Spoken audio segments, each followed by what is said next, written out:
Nah, halo Shalom, apa kabar? Kembali lagi bersama kami berdua di Abraham's News Update.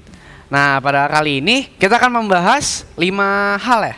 Iya, 5 hal. 5 hal. Otomatis hal-hal ini akan kita rahasiakan dulu. Sebelum kita lanjut ke materi, kalian harus follow Follow di Instagram kami di @being_a_disciple of Jesus.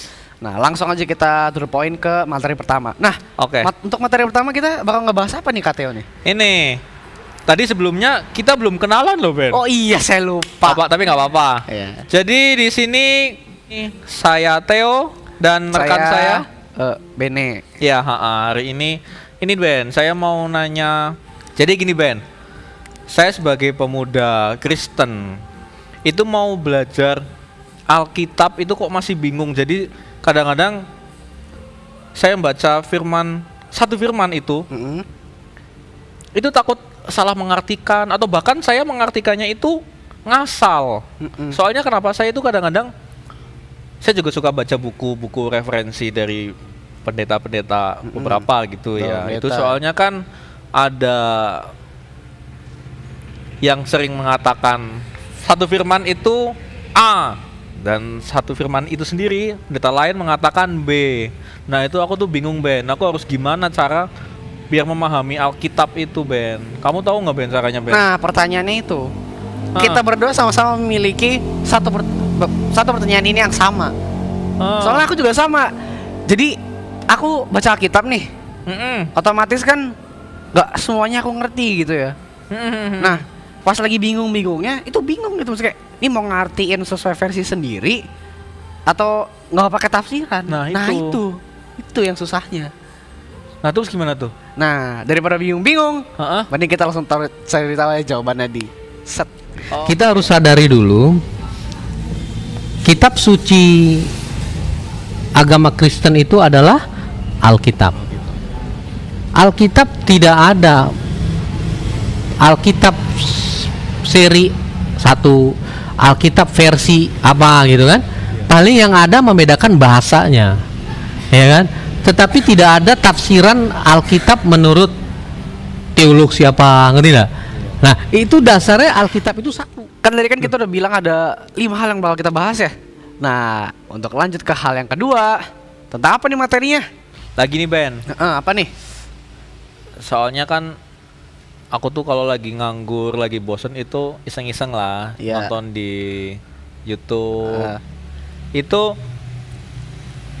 aku follow beberapa pendeta terkenal gitu. Nah, kok bisa ya seorang pendeta, bahkan pendeta terkenal itu kok bisa sih pendeta satu dan pendeta lain itu kan tadi katanya firman Allah itu selalu sama. Tapi kok bisa sih mereka kok bisa mengartikan beda, bahkan bisa dikatakan beda-beda tafsiran kali ya, Ben? Itu kenapa sih ya, Ben? Kok pendeta-pendeta seperti itu? Itu tuh hal yang sama juga menimpa saya juga.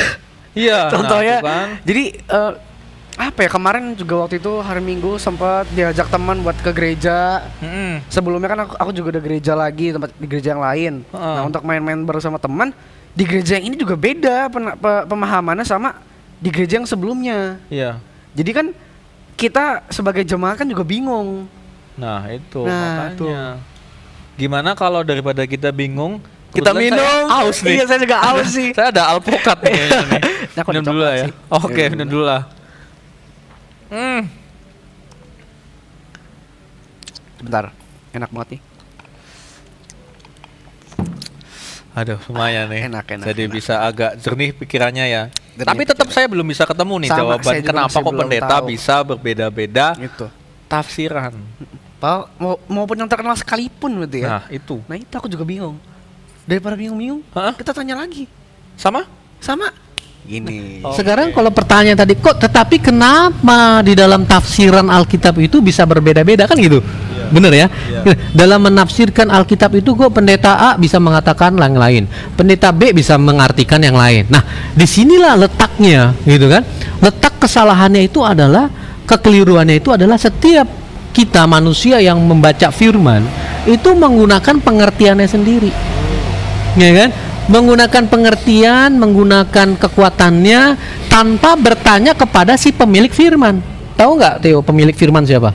Tentu saja Allah. Nah, itulah di situ tanpa bertanya kepada Allah, sehingga apa? Roh Kudus tidak memberi pengertian, tidak menuntun, tidak mengajarkan, gitu loh. Nah, firman Tuhan kan ada di Yohanes 14 nih. Kita baca ya. Yohanes 14 ayat 26. Yohanes 14 ayat 26.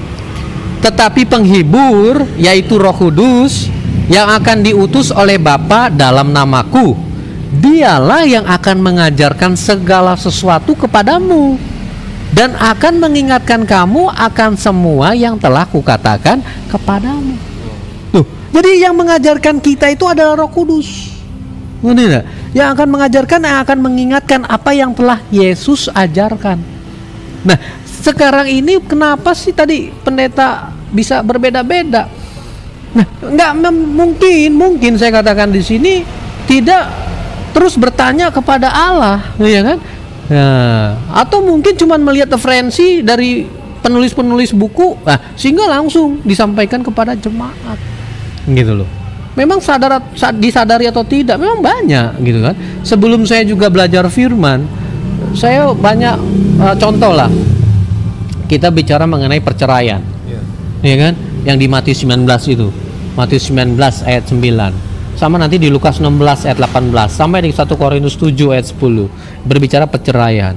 Ada banyak pendeta itu memberikan arahan, ajaran kepada jemaat yang Matius 19 ayat 9 itu yang dikatakan kecuali karena zina. Jadi kalau salah satu pasangan berzina boleh cerai, padahal nggak ditulis di Alkitab boleh cerai, kecuali karena zinanya saja. Nah, kalau saya di sini saya belajar, ya kan? Saya di sini belajar minta tuntunan Roh Kudus. Saya tidak mau nambah-nambahin. Nah, ngerti enggak? Di sini, ya, di sini kita jangan nambah-nambahin, ya kan? Tetapi aku berkata kepadamu, barang siapa menceraikan istrinya, kecuali karena zina, lalu kawin dengan perempuan lain, ia berbuat zina. Kan nggak ada dikatakan kecuali karena zina maka boleh bercerai, ya kan? Coba pemirsa atau saudara sekalian buka Matius 19 ayat 9, ya kan? Di situ di Alkitab nggak dikatakan, cuman dibilang kecuali karena zina, ya kan? Jadi di sini lagi pesan firman Tuhannya, Yesus katakan itu siapapun yang menceraikan istrinya, misalkan istrinya bawel, istrinya cerewet, istrinya ada melakukan hal-hal kekerasan kepada suaminya, lalu suaminya menceraikan, itu sama saja suaminya sudah berzina. Nah, itu lagi berbicara mengenai zina. Makanya dibilang kecuali zina. Kalau zina ya sudah zina. Nah, itu kamu ngerti kan? Nah, itu. Nah, ayat ini banyak orang pendeta termasuk mengartikan atau ditafsirkan boleh cerai kalau zina. Nah, ya kan? Jadi sampai sini sudah bisa ngerti ya. Nah, bagaimana? Kenapa sih supaya ada perbedaan-perbedaan? Nah, itu pakai pengertiannya sendiri. Suka ditambah-tambahinnya, ngerti enggak? Nah, makanya bijaksananya kita jemaat murid-murid Kristus itu ketika belajar firman terus berdoa, minta tuntunan Roh Kudus supaya kita diberikan pengertian. Gitu. Jadi buat pemirsa juga, jadi yang dikatakan murid Kristus itu ketika mempelajari tentang firman Allah itu sebaiknya kan nggak boleh dengan tafsiran manusia, Ben ya. Jadi setiap khotbah itu selalu ada dasarnya firman. Kayaknya aku masih kurang satu lagi nih katanya. Apa tuh? Jadi gini. Jadi aku sempat cari-cari khotbah yang dari YouTube. Oke. Jadi pendeta ini bener-bener terkenal nih. Bener-bener terkenal di sebuah gereja, banyak banget jemaatnya. Wow. Itu di situ dia ngejelasin bahwa firman itu bisa disamakan dengan resep atau sajikan sebuah menu gitu loh. Lah. Nah, itu aku juga bingung tuh. Kenapa kok bisa gitu ya firman disamain sama resep menu? Kita kalau berbicara mengenai firman, itu kan di Yohanes 1 ayat 1 dulu. Yohanes 1 ayat 1, pada mulanya adalah firman. Firman itu bersama-sama dengan Allah dan firman itu adalah Allah. Nah, berbicara mengenai firman, kemudian berbicara tadi kan banyaklah pemimpin rohani atau pendeta ya kan, atau gereja-gereja mengatakan ya itu gereja itu bisa disamakan seperti restoran, ya kan? Ya, misalkan gereja yang penekanannya atau menyajikannya misalnya dia mengenai kesembuhan, mengenai pekabaran Injil, mengenai pelayanan kepada orang tua, ya kan? Orang-orang jompo, kepada fakir miskin. Banyak hal lah ya. Itu sama saja dengan restoran yang dengan menu masakan Cina, masakan Padang, masakan Eropa, ya kan? Nah, tadi firman Tuhan apa? Firman itu adalah Allah. Nah, masa sih masakan disamakan dengan Allah? Masakan buatan manusia. Firman itu dari Allah, bahkan Allah sendiri. Apa itu ada keseimbangan? Nah, Theo bisa jawab sendiri kan? Nah, saudara-saudaraku juga bisa menjawab sendiri. Firman yang adalah Allah dengan masakan yang buatan manusia, apakah itu sejajar? Kan tidak. Dari sini aja udah keliru. Dari sini sudah keliru, tidak bisa disamakan. Nggak bisa disamakan. Kalau misalkan menu masakan itu adalah manusia yang membuat, ya kan? Tetapi firman Allah itu adalah Allah sendiri. Jadi tidak ada itu yang dinamakan misalkan gereja ini, sebetulnya itu menjadi satu kesatuan. Gereja itu penekanannya bukan cuma kepada mukjizat, penekanannya itu adalah sempurna dan kudus seperti Kristus. Gitu loh. Kudus dan sempurna seperti Kristus. Kudus itu berarti kita mempunyai hubungan pribadi dengan Allah. Kita fellowship dengan Allah. Itu kekudusan kita. Kita terus berdoa, kita merenungkan firman, nah itu kekudusan. Nah, mengenai kesempurnaan, nah itulah yang kita lakukan dalam kehidupan sehari-hari. Kesempurnaan itu termasuk apa? Kita hidup sehat. Secara keuangan kita dicukupi. Kita mencukupkan kebutuhan kita. Ya kan? Nah, terus kita mengasihi sesama. Nah, itu sempurna. Ya kan? Jadi kalau kita yang hidup yang sempurna, berarti kita itu tidak sakit, ya kan? Kita menjaga pola makan, kita tidur yang cukup. Nah itu, dan kita tidak membenci sesama kita. Kalau ada bahkan musuh kita membenci kita, kita tetap mengasihi dia. Nah itu, kuncinya itu, penekanannya itu adalah sempurna, kudus seperti Kristus. Makanya di firman, coba buka Ibrani 13. Yuk, Ibrani 13 ayat 7 sampai 9. Ibrani coba baca dulu saya, Ibrani 13. Ibrani 13 ayat 7. Ingatlah akan pemimpin-pemimpin kamu yang telah menyampaikan firman Allah kepadamu. Nah, perhatikanlah akhir hidup mereka dan contohlah iman mereka. Nah, Yesus Kristus tetap sama, nah, baik kemarin maupun hari ini dan sampai selama-lamanya. Nah, stop dulu. Lihat, Yesus Kristus sama. Kemarin, hari ini, sampai selamanya. Masa disamain sama masakan? Masakan berubah-berubah. Ada Chinese food tadi kan, Japanese semua. Tapi Kristus sama, nggak bisa dipecah-pecah. Dia sama, ngerti tidak? Gitu loh. Dasarnya sama, dia batu penjuru, ya kan? Dia kudus, dia sempurna, gitu loh. Nah, ayat 9 dikatakan janganlah kamu disesatkan oleh berbagai-bagai ajaran asing. Nah, ajaran-ajaran asing itu apa? Ajaran-ajaran yang di luar Kristus. Seperti tadi salah satunya, masakan Jepang, masakan ini, misalkan mengenai kesembuhan. Saya gereja yang mengajarkan kesembuhan, ya kan? Saya gereja yang mengadakan miracle, mukjizat, ya kan? Saya gereja yang mengadakan penginjilan. Saya gereja yang mengajarkan pelayanan kepada orang-orang tua. Loh, itu semua menjadi satu kesatuan sebetulnya. Gereja itu harus sempurna. Harus sempurna, saya katakan di sini. Nggak bisa dibilang, kita kan nggak bisa sempurna. Wah, itu sama saja kita tidak mau kuasa Tuhan terjadi sama gereja kita. Oh iya dong, pernah dengar nggak bilang, gereja nggak ada yang sempurna. Loh, kalau gereja yang nggak ada sempurna, berarti nggak ada Kristus meneladani buat apa? Kristus itu kan sempurna. Nah, gereja harus mengikuti Kristus. Nah itu loh, Kristus yang adalah kepala, kan gitu. Kalau kita katakan gereja nggak bisa sempurna, berarti kita tidak mau meneladani Kristus. Sampai sini ngerti ya? Nah itu, jadi makanya setiap kita harus benar-benar ngerti, ya kan? Jadi tidak bisa disamakan dengan menu restoran, tidak bisa disamakan apapun yang berkaitan dengan perihal duniawi, ya kan? Firman Allah adalah firman Allah dan dia adalah Allah sendiri. Ngerti enggak? Dan Kristus adalah batu penjuru. Dasarnya itu adalah Kristus. Nah, dasarnya adalah Kristus, makanya setiap kita hidup berjemaat ini kita harus kudus dan aku juga punya ada pikiran lagi nih. Ini sebenarnya agak masuk ke pertanyaan sebelumnya juga nih. Apa tuh? Nah, tentang sekarang kok kayaknya masih banyak gitu ya gereja-gereja yang fokus akan misalkan kayak mujizat, kesembuhan, terus pujian penyembahan. Padahal kan harusnya itu semua kan satu tubuh Kristus yang harusnya semuanya itu dilakukan dalam semua gereja. Oh iya, jadi iya tuh. Belum lama ini aku juga habis dari gereja itu mungkin karena kebanyakan di situ mungkin jemaatnya itu menengah ke bawah gitu ekonominya ya. Jadi di situ lebih ke kemakmuran kayak gitu loh, biar jemaatnya itu percaya bahwa dengan kekuatan Tuhan pasti bisa dipulihkan gitu ya. Seperti itu. Tapi itu terus saya setiap kali ke gereja itu. Nah, biar lebih jelasnya lagi. Kita lihat video jawabannya. Set. Nah, ini kan berarti tadi kelanjutan dari yang tadi itu, yang pertanyaan sebelumnya, ya kan?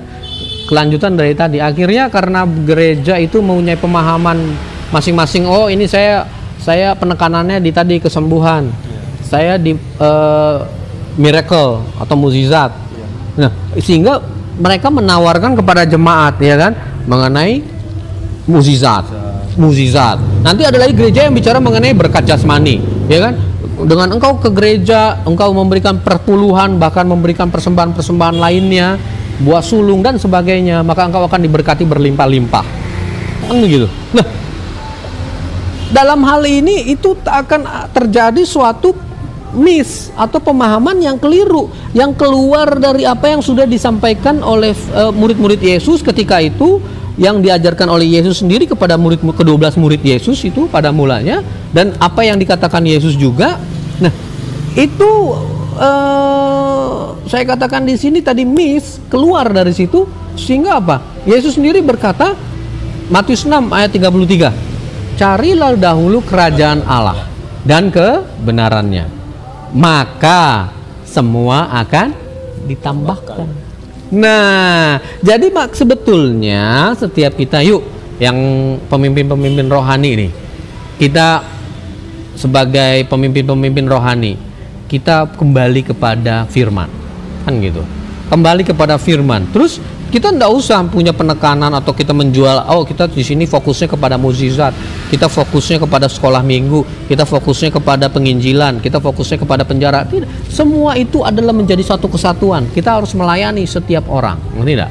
Paham enggak? Nah, tetapi kalau misalkan di dalam teritorial, misalkan wilayah, ada suatu tempat persekutuan atau yang banyak orang bicara itu perkumpulan jemaat-jemaat, ya berarti jemaat-jemaat itu kan adalah gereja.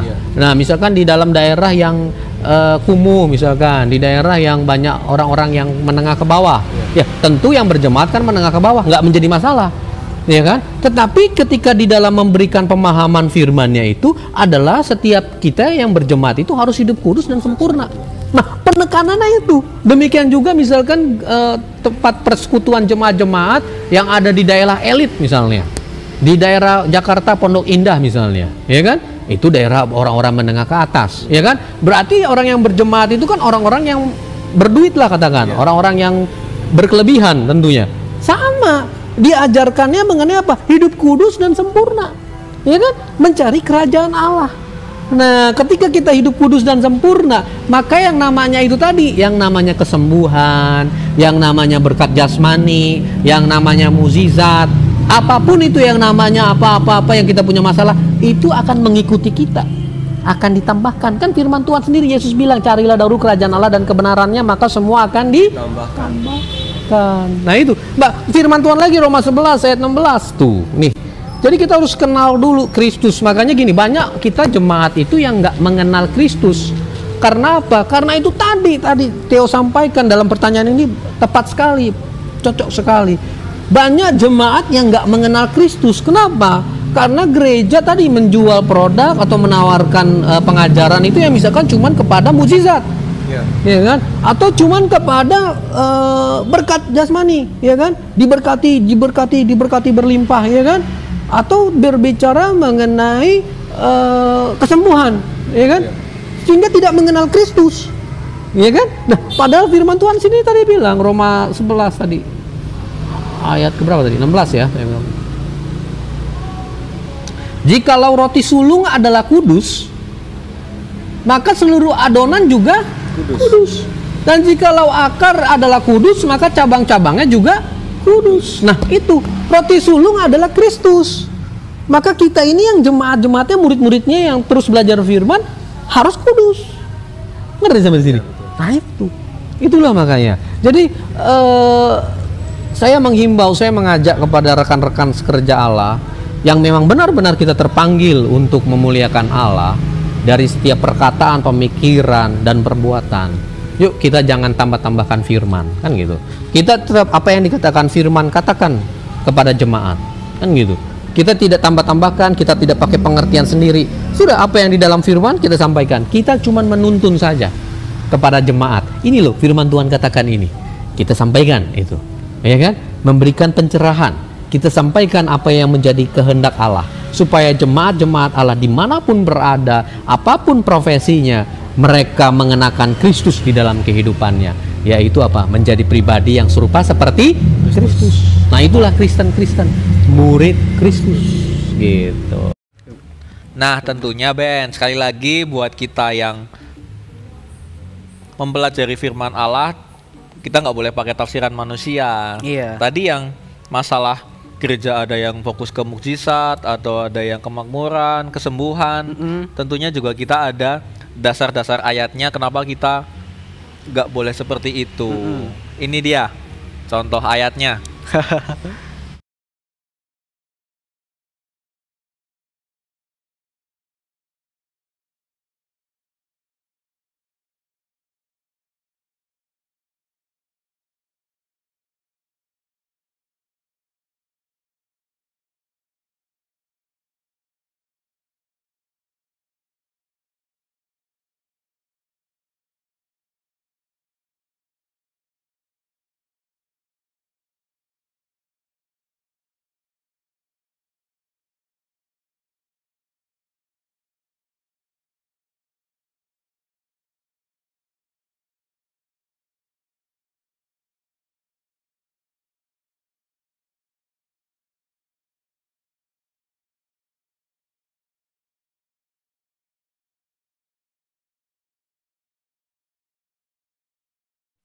Nah, dari materi-materi dan bahan-bahan yang sudah kita bahas tadi, saatnya untuk grand closing. Oke, ya. Jeng. Nah, kami dari tim Abrahams ingin menyampaikan apa nih buat closing? Ya, jadi buat kalian yang di rumah, inilah saatnya kita untuk lebih sungguh-sungguh lebih dekat lagi sama Allah. Lewat apa? Gampang. Kita punya manual book yang namanya Alkitab. Dibaca setiap hari, direnungkan, jangan pakai tafsiran. Tentunya tetap dengan dasar-dasar ayat seperti itu. Jangan berdasarkan pendeta ini, pendeta itu, tapi tetap dengan dasar Alkitab Allah. Di hadiratmu kau